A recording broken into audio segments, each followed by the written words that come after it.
Hello, আসসালামু আলাইকুম everyone. Welcome to mom and Abrar blogs. আশা করছি আপনারা সবাই যে যেখান থেকে আছেন খুব ভালো আছেন।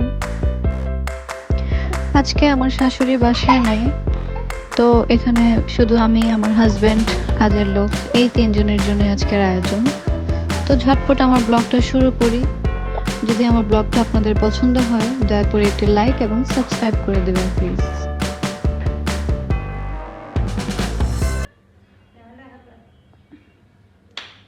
আজকে এত বেশি রান্না বান্নাতে যাব না, জাস্ট সিম্পল একটা গাঢ় ডাল আর একটা মুরগির মাংস আলু দিয়ে রান্না করে নিচ্ছি আমি এদিকে।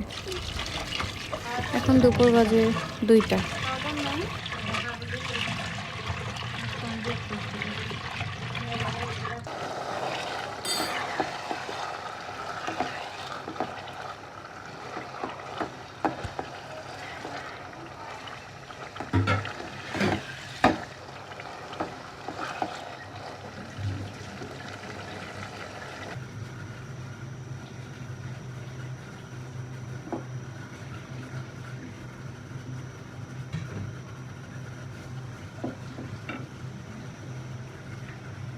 আমার হাজব্যান্ড বলল, ইফতারিতে তেমন কোনো যেহেতু লোক নাই, তো জাস্ট ফল করো, কোনো ভাজা পোড়া করো না, ইফতারির একটু পরে ভাত খেয়ে নিব।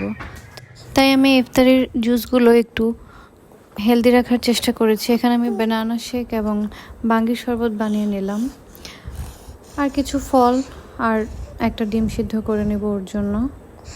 সারাদিন রোজা রাখার পর ডিম শরীরকে হেল্প করে প্রোটিন যোগাতে।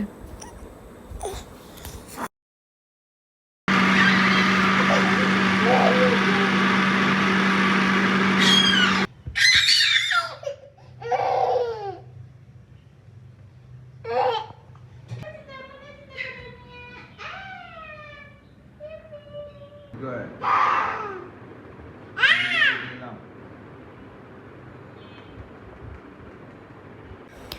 আমার শ্বশুর শাশুড়ি ফোন দিয়ে বলল রাতে ওনারা চলে আসতেছে, তো রাতের সেহরিটা বাসায় করবে।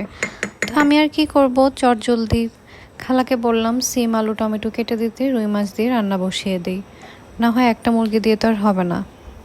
তো আমি রান্না শুরু করে দিলাম। এখন আমি মাছগুলো একে একে ভেজে নিচ্ছি।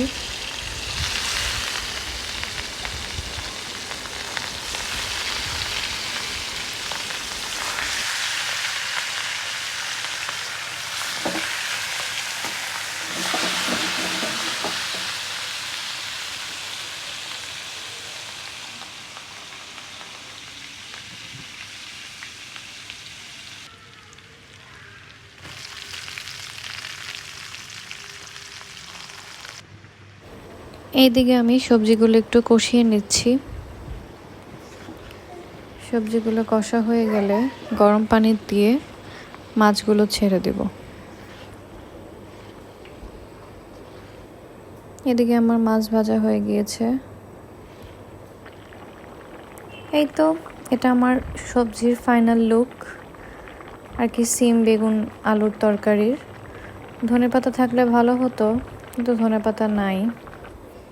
এদিকে আমি এই ফাঁকে আমার ছেলেকে একটু দেখে আসি, আমার ছেলে ঘুমোচ্ছিল, ঘুম থেকে উঠেছে কিনা। না, ও ওঠেনি, ও এখনো ঘুমাচ্ছে। ঘুম থেকে ওঠার পর ওর জন্য একটু নাস্তা রেডি করে নিচ্ছি। এই তো, ওর নাস্তা রেডি হচ্ছে।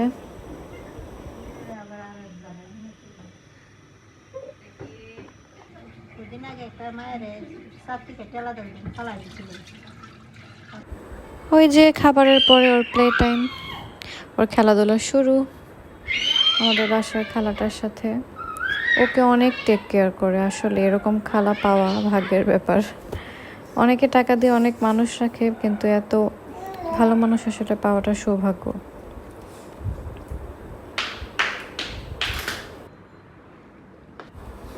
এইদিকে আমি আমার কিছু কাজ সেরে নিচ্ছি। বাবা ছেলে কোয়ালিটি টাইম স্পেন্ড করছে। খুব খুশি, খুব খুশি।